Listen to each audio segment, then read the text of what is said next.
Больше года на этом канале мы не рассуждали о потенциальных клубах, за которые можно начать карьеру. Ситуация с этими роликами сложилась в новом сезоне из-за отсутствия режима карьеры в eFootball 2022. Однако, ничто нам не мешает подобрать пару-тройку клубов для карьеры в PES 2021, верно? Поэтому сегодня я расскажу вам о пятерке клубов, за которые будет интересно начать карьеру в PES 2021. Ролик не претендует на вторую часть, но если мы соберем чуть больше 400 лайков под ним, то я подумаю. В комментариях можете предложить свои варианты команд, за которые будет интересно начать карьеру в новом сезоне. Только смотрите, чтобы наши предложения не повторялись. Если же вы на этом канале впервые, то обязательно подписывайтесь и прожимайте колокольчик для уведомлений о выходе новых видео.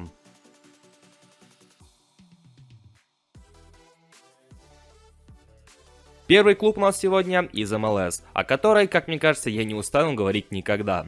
В частности, хочу посоветовать вам клуб Остин, не путать с одноименным магазином, владельцем которого является американский актер Мэтью МакКонахи. Команда была основана только 2 года назад, и прошедший сезон в МЛС стал для нее самым первым. Поэтому у вас есть полная свобода действий для того, чтобы творить историю клуба.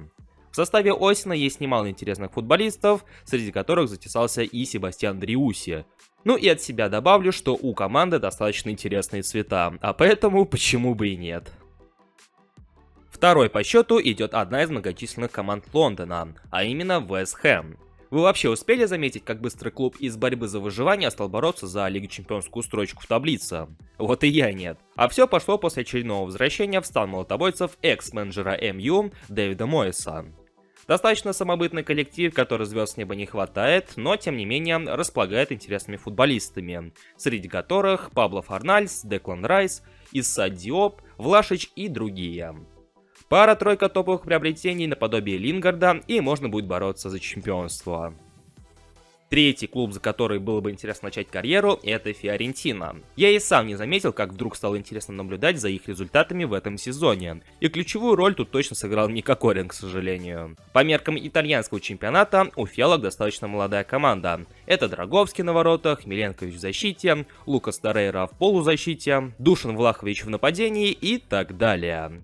А разбавляет весь этот молодняк такие матерые ребята, как Сашка Кокорин, Бонавентура, Хосе Кальехон и остальные. С такой командой вы можете рассчитывать на борьбу за Лигу Европы, поэтому, чтобы претендовать на что-то большее, необходимо как следует укрепиться. Четвертая строчка, и как же без родной РПЛки. Здесь у нас клуб Сочи из одноименного города. Если оставить за порогом все то отношение к этой команде, что они якобы третий газпромовский клуб, тот самый матч с Ростовом и прочее, то Сочи достаточно интересная команда.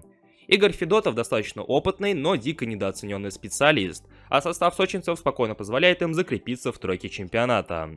Поэтому, выбирая этот клуб, вашей целью является попадание в Еврокубки на следующий сезон, а там уже и до чемпионства недалеко. Несмотря на то, что я не могу назвать себя фанатом Бундеслиги, тем не менее, даже в этой лиге я могу отметить для себя парочку коллективов, за которыми интересно наблюдать. Один из таких — Унион Берлин. С виду максимально простенькая команда, но от этого не менее кусачая. И под конец года Унион занимает аж 7-ю строчку в чемпионате, оставив позади такие клубы как Лейпциг, Вольсбург, Боруссию Мюнхенгладбах и другие команды. Из наиболее заметных лиц этого клуба можно отметить форвардов Макса Круза и Тайво Авонии, а также защитника Марвина Фридриха.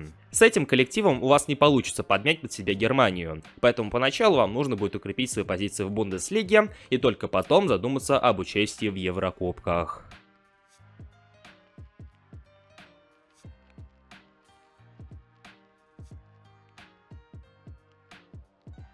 Итак, это была пятерка интересных клубов, за которые можно начать карьеру в PES 2021.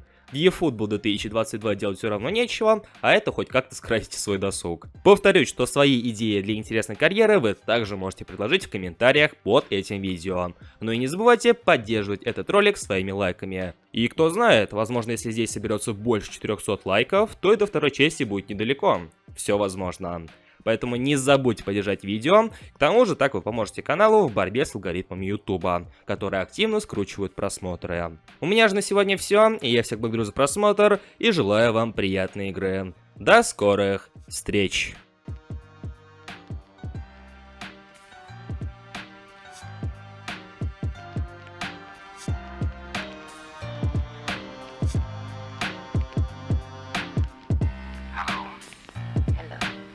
This is for you. Listen.